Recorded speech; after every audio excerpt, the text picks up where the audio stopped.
Factors influencing elasticity of demand. अब इस topic को समझने के लिए फैक्टर्स इन्फ्लुएंसिंग इलास्टिसिटी डिमांड मतलब वहां पे डिमांड जो है रिलेटिवली इलास्टिक है या रिलेटिवली इनइलास्टिक है, या वो इनइलास्टिक है या इलास्टिक है, ये सिर्फ आपको वहां पे डिमांड बताना है। हमने इलास्टिसिटी डिमांड में क्या पढ़ा? Demand is relatively elastic, relatively inelastic, perfectly inelastic और यूनिटरी इलास्टिक, हमने ये पढ़ा ना। तो अगर फॉर एग्जांपल अगर कौन कौन से फैक्टर्स हैं जो डिटरमाइन करेंगे कि डिमांड कब रिलेटिवली इलास्टिक होगा और कब रिलेटिवली इनइलास्टिक होगा, या आप ऐसे कॉमन समझो कि कब डिमांड हमारा इलास्टिक होगा और कब डिमांड हमारा इनइलास्टिक हो। आपके अंडरस्टैंडिंग के लिए यहां पे मैं एक कोड लिख देता हूं ताकि आपको चीज याद रहे। अगर मैं इलास्टिक बोल रहा हूं, क्या बोल रहा हूं? Elastic demand. तो इलास्टिक डिमांड मतलब क्या होगा? Change in demand, change in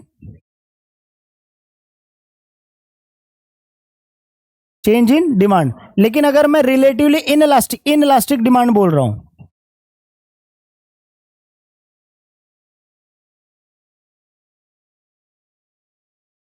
inelastic demand, तो अगर मैं इनइलास्टिक डिमांड बोल रहा हूं मतलब no change in demand, no change in demand. ये चीज आपको याद रहेगा, ये समझिए कि भाई की पॉइंट है, ये आपको ध्यान रखना है। अगर आपका माइंड किधर से डाइवर्ट हो जाए तो कंफ्यूजन आ जाए। अभी फॉर एग्जांपल पहला पॉइंट लेते हैं, नेचर ऑफ कमोडिटीज। ठीक है, अब नेचर ऑफ कमोडिटी में दो टाइप का कमोडिटीज होता है, या तो नेसेसिटीज होगा या तो क्या होगा, वो अननेसेसरी होगा। अभी जैसे एग्जांपल के तौर पे टीवी लेना है, तो टीवी नेसेसरी गुड्स है या अननेसेसरी गुड्स है? अननेसेसरी है। अगर फ्रिज लेना है, एसी लेना है, तो ये क्या है? अननेसेसरी। लेकिन अगर मैं बोलूं डेली का फूड मतलब खाने के लिए हमको राइस लेना है, तो राइस क्या हो गया? एक पेशेंट को मेडिसिन लेना है तो नेसेसरी हो गया। तो आपको डिफाइन करना है कि अगर कमोडिटी नेसेसरी होगा तो उस केस में कंज्यूमर अपना डिमांड चेंज करेगा, तो वहां पे कौन सा डिमांड होगा? कौन सा डिमांड होगा? दैट मीन्स अगर इफ कमोडिटी इज नेसेसरी, अगर जो कमोडिटी है वो अगर नेसेसरी फीचर रखता है, नेचर रखता है, तो उस केस में डिमांड क्या होगा? चेंज। जैसे मेडिसिन का एग्जांपल दिया मैंने आपको, सॉल्ट का एग्जांपल ले सकता है, या फूड का एग्जांपल, राइस का एग्जांपल, ऐसे बहुत सारे एग्जांपल्स आप ले सकते हो कि अगर वो प्रोडक्ट नेसेसरी है तो उस केस में डिमांड क्या होगा? इनइलास्टिक होगा। लेकिन अगर वो अननेसेसरी, जैसे आपको जो है एप्पल वॉच खरीदना है, तो ये अननेसेसरी है, आप उसको बाद में भी शिफ्ट कर सकते हो उस केस में, वहां पे नेसेसरी नहीं है, तो आप क्या करोगे? डिमांड में भी 1 महीने बाद, 1 साल के बाद डिमांड करोगे, आप जब अर्न करोगे तब डिमांड करोगे ना। यहाँ पे टू चीज समझ में आए आपको, नेचर ऑफ कमोडिटी, कमोडिटी का या तो नेसेसरी होगा या तो क्या होगा? अगर वो नेसेसरी है तो उस केस में डिमांड क्या होगा? अगर वो अननेसेसरी है, मतलब वो नेसेसिटीज नहीं है, अभी जरूरत नहीं है हमको, ठीक है, मतलब वो नहीं भी लिया तो भी हम चल सकता है। लेकिन फूड, जैसे राइस का एग्जांपल दिया, तो राइस इज नेसेसिटी लेकिन TV is not necessary. Understood? तो ये क्या हो गया? इलास्टिक डिमांड और इनइलास्टिक डिमांड। तो अगर वॉशिंग मशीन लेना है तो उसका डिमांड क्या है? इलास्टिक है। डिमांड क्या है? और अगर राइस लेना है तो उसका डिमांड क्या है? समझा कि नहीं समझा? फॉर एग्जाम्पल अगर आपके माइंड में क्वेश्चन आता है तो आप ये चीज रखो कि जो कमोडिटी है या तो वो नेसेसरी कमोडिटी होगा या तो क्या होगा? वो अननेसेसरी होगा। अगर वो कमोडिटी नेसेसिटीज में आता है तो उसका डिमांड क्या होगा? आप चेंज नहीं करोगे, इवन इफ प्राइस इंक्रीजेस और प्राइस डिक्रीजेस, तो वो केस में डिमांड क्या होगा? इनइलास्टिक होगा। और अगर वो नेसेसरी में नहीं आता है, then you will look for a discount, कि अगर डिस्काउंट लगेगा then you will buy, that means you are changing your demand. So वो अननेसेसरी में हो गया। किस में हो गया? अननेसेसरी। ठीक है, अंडरस्टूड? कुछ डाउट है किसी को? तो ये नेचर ऑफ कमोडिटी समझ में आ गया आपको। बाद में ये पीडीएफ तो ग्रुप में मिल जाएगा, मेरे वेबसाइट में मिल जाएगा, तो जाके रीड कर लेना आप लोग, ठीक है? या शायद ऑलरेडी शेयर कर दिया होगा। देखो यहाँ पे लिखा भी है, food grade medicine text book etcetera is relatively inelastic, लेकिन डिमांड फॉर लग्जरियस और comfort like car, perfume, furniture, यहाँ पे वॉशिंग मशीन भी ऐड कर सकता है, मिक्सर भी ऐड कर सकता है, क्योंकि इससे क्या होता है? लाइफ कंफर्ट होता है। अरे भाई मसाला घिसिंग 1 घंटा लगता है पीसिंग, मिक्सर लाया घिर घिर घिर 2 मिनट में मसाला पीसिंग, तो क्या होगा? कंफर्ट हुआ कि नहीं हुआ? कपड़ा धोता है ना, अभी कपड़ा धोएगा पटेगा, ऐसा पटकेगा, बरोबर ना? लेकिन क्या हुआ? अब वॉशिंग मशीन है, डाल दिया, चालू कर दिया, 15 मिनट तक घुर घुर घुर होता है, टी टी टी टी हो गया, उसको निकाल के दूसरे में डाल दिया, उसको चालू किया, घर घर घर, वो सूख गया, ये ले पहन लो, 2 मिनट के बाद पंखे पर रखा, उसको पहन के आ गया। इतना आसान है, इतना इजी है, राइट। तो ये क्या हुआ, कंफर्ट हो गया। तो यहाँ पे वॉशिंग मशीन भी ऐड कर सकता है, मिक्सर या बाकी। तो ये वाले जो गुड्स होते हैं इसका डिमांड क्या होता है, रिलेटिवली इलास्टिक। इवन डिस्काउंट्स होते तो हम लोग ये प्रोडक्ट क्या करते हैं, एक्सचेंज करके नया प्रोडक्ट बाय कर लेते हैं। That means demand change. Understood? कुछ डाउट है किसी को? ओके, नाउ सेकंड पॉइंट में क्या बोलता है, अवेलेबिलिटी ऑफ सब्स्टिट्यूट्स। सब्स्टिट्यूट मतलब जिसका, जैसे मान लीजिए आप दुकान पे गए किराना स्टोर पे चिप्स खरीदने के लिए, हल्दीराम का चिप्स खरीदने के लिए, मैं ऐड नहीं कर रहा हूँ, बता रहा हूँ एग्जांपल। हल्दीराम का चिप्स खरीदने के लिए गए, हल्दीराम का चिप्स नहीं रहेगा तो आप क्या करोगे, डायमंड का चिप्स। अगर डायमंड का चिप्स नहीं रहेगा तो XYZ का चिप्स ब्रांड का रहेगा, आप वो खरीद लोगे, राइट। तो यहाँ पे क्या हुआ, यू हैव ऑप्शंस, मतलब उसका सब्स्टिट्यूट्स है, प्रोडक्ट का सब्स्टिट्यूट। फॉर एग्जांपल आप किराना स्टोर पे गए टूथपेस्ट लेने के लिए, आपने जो है टूथपेस्ट कोलगेट का लेने गए, बोले नहीं है, तो बोले कौन सा है, तो उसने बोला जो है क्लोजअप का है वो ले लो, है ना। अगर वो नहीं है तो फिर बोला भाई और दूसरा कोई ब्रांड का है क्या, बोला कोई जड़ी बूटी वाला है तो बताओ उसमें ना। Toothpaste is the one brand but it has substitutes, ठीक है। अगर ये पॉइंट नहीं समझ में आता है तो क्लास छूटने के बाद आप जाना दुकान पे और खड़े रहना, बोलना टूथपेस्ट चाहिए, तो बोला ये नहीं, एक देगा, बोला नहीं ये वाला नहीं, दूसरा ब्रांड का है क्या, दूसरा है क्या, तो दूसरा ब्रांड का हो तो आपको दिखाएगा। मतलब कमोडिटी हैविंग सब्स्टिट्यूट। अंडरस्टूड? अगर कमोडिटी का सब्स्टिट्यूट है तो बताओ डिमांड चेंज होगा कि नहीं चेंज होगा, चेंज होगा ना। अभी मान लीजिए फॉर एग्जांपल हार्ट पेशेंट है, जो मेडिसिन है वो मेडिसिन का कोई सब्स्टिट्यूट है क्या, तो उस केस में डिमांड क्या होगा, चेंज नहीं होगा, तो क्या हो जाएगा डिमांड। लेकिन अगर सब्स्टिट्यूट है तो उसका डिमांड चेंज होगा कि नहीं चेंज होगा, तो उसका उस केस में डिमांड क्या होगा, इलास्टिक होगा। So if commodity having substitutes demand will B elastic और मोर इलास्टिक, बहुत ज्यादा इलास्टिक रहेगा अगर कमोडिटी का सब्स्टिट्यूट्स अवेलेबल है। अगर कमोडिटी का सब्स्टिट्यूट अवेलेबल नहीं है तो उस केस में डिमांड क्या होगा, इनइलास्टिक, जैसे मैं मेडिसिन का एग्जांपल दिया ना। अब यहां पे क्या लिखा देखो, if commodity has a close substitute demand will be more elastic, मतलब ज्यादा इलास्टिक होगा, क्योंकि आप डिमांड क्या कर सकता है, सब्स्टिट्यूट शिफ्ट कर सकता है, अंडरस्टूड, चेंज कर सकता है। For example lemon juice, sugar cane juice etcetera, मतलब आप चेंज कर रहे हो, ठीक है। यहाँ पे कितना अच्छा एग्जांपल दिया है, ठीक है। But for commodities having no close substitute like salt demand will be inelastic. समझ में आ रहा है, राइट? कुछ डाउट है किसी को? थर्ड पॉइंट में भी अपने को बताना इलास्टिक और कब इनइलास्टिक है। अब यहाँ पे बोला number of uses. For example single use goods have less elastic, क्या है, लेस इलास्टिक। जैसे मान लीजिए टिश्यू पेपर है, आपने एक बार यूज किया फेंक दिया, ठीक है।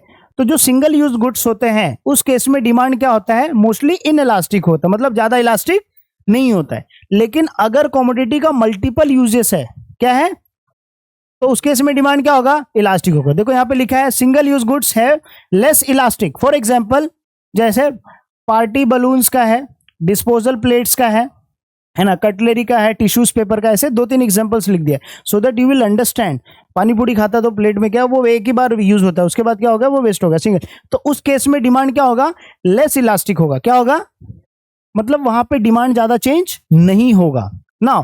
अगर मल्टी यूजेस है गुड्स, जैसे उसका डिमांड क्या होगा, इलास्टिक हो। जैसे कॉल का एग्जांपल दिया और इलेक्ट्रिसिटी का एग्जांपल दिया, कि इसका डिमांड किया जाता है because it has multipurpose use, ठीक है। हम लोग अभी यही क्लास में देखो बोर्ड चल रहा है, ठीक है, एसी और बाकी चीजें, फैन चल रहा है, लाइट चल रहा है, लैपटॉप, सब सारी चीजें कनेक्टेड है। So it has multipurpose uses. तो उस केस में डिमांड क्या होगा, इलास्टिक होगा, because at the same time you are fulfilling multiple demands एक टाइम पे। अंडरस्टूड? कुछ डाउट है किसी को? तो अगर सिंगल यूज है तो क्या होगा, लेस इलास्टिक होगा। अगर मल्टीपल यूजेस है तो क्या होगा, मोर इलास्टिक। मतलब वही समझना है कि लेस इलास्टिक दैट मीन्स यहाँ पे इनइलास्टिक रहेगा, और मोर इलास्टिक मतलब क्या होगा, यहाँ पे इलास्टिक डिमांड रहेगा। अंडरस्टूड? कीवर्ड याद रहेगा आपको, ठीक है। नाउ फोर्थ पॉइंट क्या बोलता है, हैबिट्स। अब आप खुद सोच के देखिए, अगर हैबिट है आपका सुबह में चाय पीना, इवन इफ प्राइस इंक्रीजेस और price decreases, it won't effect the demand, demand के ऊपर कोई इफेक्ट नहीं होगा। ये चीज समझ, राइट? अगर जो आपका हैबिट वाला गुड, जैसे मान लीजिए आप मॉइस्चराइजर यूज करते हैं, इवन इफ प्राइस इंक्रीजेस और decreases, it doesn't effect the demand. Understood? तो वो केस में क्या होगा, इलास्टिक, इनइलास्टिक होगा। क्या होगा, अब यहां पे एग्जांपल देखते हैं। Habit makes the demand for certain goods relatively inelastic. क्यों रिलेटिवली इनइलास्टिक है, क्योंकि हैबिट के केस में कंज्यूमर अपना डिमांड चेंज नहीं करता है, इवन इफ प्राइस इंक्रीजेस और डिक्रीजेस। क्यों, क्योंकि उसका हैबिट है वो, ठीक है। For example toothpaste, for example mobile phone data plan, पूरा देखो बड़ा data plan, milk, laundry, detergent powder etcetera. तो ये जो सारे हैबिट वाले गुड्स है, इवन इफ प्राइस इंक्रीज और डिक्रीजेस, फिर भी क्या करता है, ये अपना डिमांड चेंज नहीं करता है। अंडरस्टूड। इवन अगर ये प्रोडक्ट के सब्स्टिट्यूट है तो उस केस में डिमांड क्या कर सकता है, वो चेंज कर सकता है। तो हम लोग आगे वाले पॉइंट में डिस्कस किया, अगर सब्स्टिट्यूट उसका डिमांड क्या होगा, मोर इलास्टिक होगा। अंडरस्टूड। कुछ डाउट है किसी को? Everybody understood? ठीक है। अभी देखो जियो वाले ने प्लान बढ़ा दिया है ना, या बाकी कंपनी वाले ने प्लान बना दिया, so even it doesn't affect the demand, है ना। हम लोग कर ही रहे हैं ना डिमांड। सॉलिड पॉइंट है, देखो मैंने लिखा था, आज उसका यूज हो गया। चलो, ड्यूरेबिलिटी क्या बोला है? ड्यूरेबिलिटी। ड्यूरेबिलिटी मतलब ऐसा प्रोडक्ट, जैसे मिक्सर का एग्जांपल दिया, वॉशिंग मशीन का एग्जांपल दिया, एसी का एग्जांपल दिया, फैन का एग्जांपल दिया, ये सारे क्या है, ड्यूरेबल गुड्स है। क्या है? लेकिन वेजिटेबल्स, फ्रूट्स, ये सारे क्या है, पेरिशेबल गुड्स है, जो जल्दी खराब होते हैं, ज्यादा टाइम तक अपन स्टोर करके नहीं रख सकते। ठीक है। नाउ अगर पेरिशेबल गुड्स है तो उसका डिमांड इलास्टिक होगा, इनइलास्टिक होगा। जैसे फूल, अभी देखो इधर बाहर फूल मार्केट है, बरोबर, तो ये फूल क्या पेरिशेबल है, खराब हो जाएगा, ज्यादा टाइम स्टोर करके नहीं सकते। इसका डिमांड क्या, इलास्टिक है, इनइलास्टिक? इनइलास्टिक है। क्या है? इनइलास्टिक है। इवन में प्राइस रिलेटिवली इनइलास्टिक हो सकता है, इवन में प्राइस डिक्रीज, थोड़ा सा डिक्रीज होगा, डिमांड में इंक्रीज, ज्यादा इंक्रीज तक हो सकता है ऐसा। तो उस केस में मतलब या तो जो डिमांड होगा उतना फिक्स ही रहेगा उतना ही केस में, कि भाई 10 kg है, 100 kg है, राइट। तो इवन अगर कोई प्रोडक्ट पेरिशेबल गुड्स है तो उसके केस में क्या होता है, इनइलास्टिक होता है। अगर वो पेरिशेबल गुड्स नहीं ड्यूरेबल गुड्स है तो उस केस में डिमांड क्या होता है, इलास्टिक, क्योंकि वो कंफर्ट में आ जाता है ना। हम लोग ने इससे पहले पढ़ा, अगर आपको नहीं समझा फिर आप इस कंटेक्स्ट से पढ़ें, कि जैसे एग्जांपल के तौर पे अगर वो ड्यूरेबल गुड्स है जो लॉन्ग टाइम के लिए चलता है, ठीक है, हम लोग ने एक बार फर्नीचर खरीदा, so it may last for at least 1 or 2 years, so we may not change the demand. यहाँ पे हमारा डिमांड फिक्स नहीं है, हम लोग नेक्स्ट टाइम क्या कर सकता है, शिफ्ट कर सकता है डिमांड, अंडरस्टूड, चेंज कर सकता है। इवन वी कैन एक्सचेंज, हम लोग एक्सचेंज भी कर सकते हैं उस प्रोडक्ट को, अंडरस्टूड। तो ये चीज बताया, यहाँ पे लिखा क्या पढ़ लेते हैं, the demand for the durable goods is relatively inelastic, sorry elastic है। ड्यूरेबल गुड्स के लिए क्या है, इलास्टिक है। आगे क्या बोलता है, for example furniture, washing machine etcetera, the demand for perishable goods is inelastic, for example milk and vegetables. Understood, easy है। सब में देखो अभी तक हमने 5 पॉइंट पढ़ा, सारे पॉइंट्स में सिर्फ आपको क्या बताना है, इलास्टिक और इनइलास्टिक। पॉइंट याद है तो समझ। अभी जैसे मान लीजिए ये पॉइंट है कॉम्प्लीमेंट्री गुड्स का, अब यहाँ पे जो है बताओ सर क्या होता है कॉम्प्लीमेंट्री गुड्स, उधर मत देखो, हाँ, ज्वाइंट गुड्स। अब बताओ अगर कॉम्प्लीमेंट्री गुड्स है तो उसका डिमांड इलास्टिक होगा, इनइलास्टिक होगा? क्यों इनइलास्टिक होगा? क्योंकि सेम टाइम पे उसको डिमांड करना पड़ेगा। अगर वो कार खरीदा तो फ्यूल भी खरीदेगा वो, बरोबर ना, तो क्या होगा, वो इनइलास्टिक डिमांड हो गया। सो कॉम्प्लीमेंट्री के केस, गुड्स के केस में, कि अगर आपने पेन खरीदा तो उसका इंक भी आप खरीदेगा, अंडरस्टूड। तो वही चीज बताया यहाँ पे, देखो the elasticity of demand for products can be influenced by the connections to other goods to satisfy the single wants is relatively inelastic. For example, fall in price of mobile handset may leads to arise the demand for SIM cards. ज्यादा लोग mobile use करेंगे तो SIM card भी उनको use करना पड़ेगा ना। सो क्या हुआ, दोनों केस में डिमांड बढ़ा कि नहीं बढ़ा, मोबाइल का बढ़ा, तो अल्टीमेटली क्या हो गया, डिमांड सिम कार्ड का भी बढ़ गया। तो ये क्या होगा, डिमांड क्या होगा, इनइलास्टिक हो, क्या हो गया, इनइलास्टिक। अंडरस्टूड? कुछ डाउट है किसी को? और ये कार एंड फ्यूल का एग्जांपल दिया, वो भी आप लोग लिख सकते हैं, ठीक है। कुछ डाउट है किसी को? अब मुझे बताओ इनकम ऑफ द कंज्यूमर में क्या है, इलास्टिक डिमांड कब रहेगा और इनइलास्टिक डिमांड कब रहेगा? थोड़ा तो आप लोग जितना मैंने पढ़ा है उसके हिसाब से यूज करके मुझे बताओ। अगर कंज्यूमर का इनकम बढ़ गया, मान लीजिए यहाँ पे मिस्टर ए है, अब मिस्टर ए का सैलरी 15,000 से जो है 25,000 हो गया। कितना हो गया, 25,000 हो गया। कितना हो गया, 25,000। अब 15,000 से 25,000 हो गया, तो बताओ उसका एक्सपेंडिचर बढ़ेगा कि नहीं बढ़ेगा? लेकिन अब मुझे बताओ कि अगर इनकम बढ़ा तो उसका डिमांड, वो रिच हो गया, या 25,000 से 25 लाख हो गया, तो he will become rich and we will become poor, ठीक है। तो रिच और पुअर का गेम आ गया यहाँ पे। तो अगर जो रिच पर्सन रहेगा उस केस में डिमांड क्या होगा, इलास्टिक या इनइलास्टिक? क्या होगा? सब लोग ने बोला इनइलास्टिक, लेकिन बताओ इनइलास्टिक क्यों होगा? हाँ, बात सही है। मतलब वो रिच के केस में क्या हो रहा है, even if price increases it does not affect the बरोबर ना? यहाँ पे एक डायलॉग मैंने सुना था, if you want to buy anything without looking at the price tag you have to work without looking at the clock. अगर आपको कोई सामान मतलब कुछ भी मॉल में जाता है, किधर कुछ सामान खरीदना है, प्राइस टैग देख के नहीं कितना प्राइस है, तो आपको काम भी मेहनत भी उतना करना पड़ेगा, घड़ी देख के नहीं 4 घंटा हो गया 2 घंटा हो गया। You don't have to look, मतलब वो घड़ी को नहीं देखना है तुमको। इसीलिए डायलॉग बोलता है if you want to buy anything without looking at the price tag you have to work without looking at the clock. मेहनत इतना करो कि फिर टेंशन ही नहीं रहे, चाहिए ठीक है ले लो, प्राइस देखने नहीं चाहिए, बराबर है ना?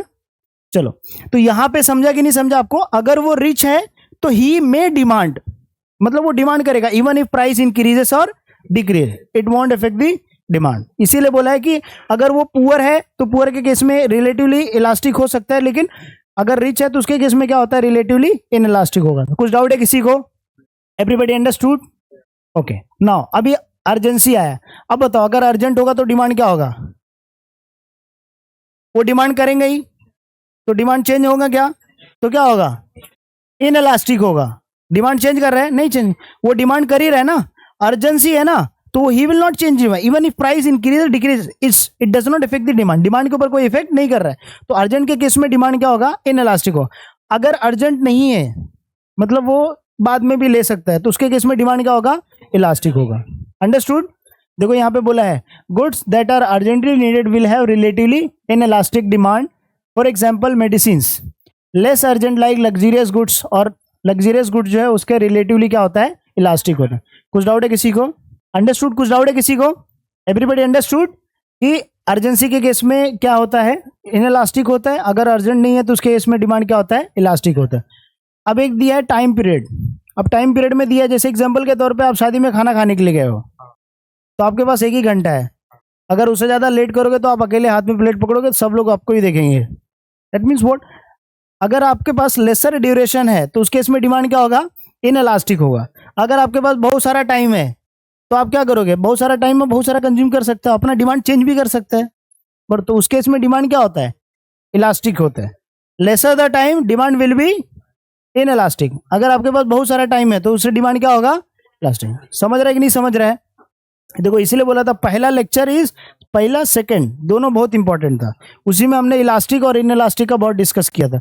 तुम लोग तो ऐसा बैठा, ऐसा लग रहा है डेट पे आया तुम लोग डिस्कस कर रहे हैं। हाँ, वो स्ट्रॉ लेके ऐसा बैठा और बोल रहा सुन रहा। हाँ, ऐसा कुछ है? ऐसा कुछ है? क्लास है प्लीज, प्लीज लेक्चर के बीच में मत डिस्कस करो, तो नहीं तो मेरे को वही लगेगा उस चीज में। बस ना 9.8 पॉइंट इनफ है, ठीक है। एक पॉइंट कौन सा पॉइंट दिया भाई? प्रोपोर्शन ऑफ एक्सपेंडिचर, ठीक है, वो भी हम लोग आगे अच्छा बुक में अगर प्रोपोर्शन, एक मिनट लिसन, अगर प्रोपोर्शन ऑफ एक्सपेंडिचर होगा तो उसका मतलब क्या मैं आपको बता देता हूँ। जैसे एग्जांपल के तौर पे मेरे घर पे वाईफाई है, हर महीने का मेरे को 500 रुपया वाईफाई का देना पड़ता है। वो मेरा फिक्स्ड एक्सपेंस है, उसको मैं मतलब वो मेरा हर महीने का 500 रुपया जाता है, ठीक है। मान लीजिए दूध वाला आता है तो उसका 1000 रुपये मेरे को हर महीने का जाता है। तो जो फिक्स, जैसे मान न्यूज़पेपर वाला आता है तो मेरे को 300 रुपया देना पड़ता है मंथली का। ना यू अंडरस्टैंड कि मंथ मेरा जो इनकम में से, उसमें से स्मॉल प्रपोर्शन इनकम किसको जा रहा है? वाईफाई वाले को जा रहा है 500। वो क्या हो गया? स्मॉल प्रपोर्शन ऑफ इनकम जो मेरा मैं हर महीने का भरता हूँ, तो वो फिक्स्ड है। क्या है? जो फिक्स्ड हो गया तो उसमें केस में क्या इलास्टिक डिमांड होगा? इन इलास्टिक, इन इलास्टिक, क्योंकि फिक्स्ड है, चेंज नहीं हो रहा है। अंडरस्टूड? तो वो इन इलास्टिक है। लेकिन अगर जो है वहां पे एग्जांपल, अगर मेरा फिक्स प्रपोर्शन नहीं है तो उस केस में डिमांड क्या होगा? इलास्टिक हो। समझो पॉइंट क्या है स्मॉल प्रपोर्शन का, कि जो भी कंज्यूमर अपने इनकम में से एक स्मॉल परसेंटेज क्या करता है, एक फिक्स्ड एक्सपेंस करता है मंथली बेसिस पे, तो उसका डिमांड क्या होता है? इन इलास्टिक हो। अंडरस्टूड? अगर जिसके बुक में दिया रहेगा तो अच्छी बात है, जिसके बुक में नहीं दिया, इंपॉर्टेंस ऑफ इलास्टिसिटी डिमांड के पॉइंट में, लास्ट वाले पॉइंट में दिया रहेगा, देख लेना, ठीक है। हाँ।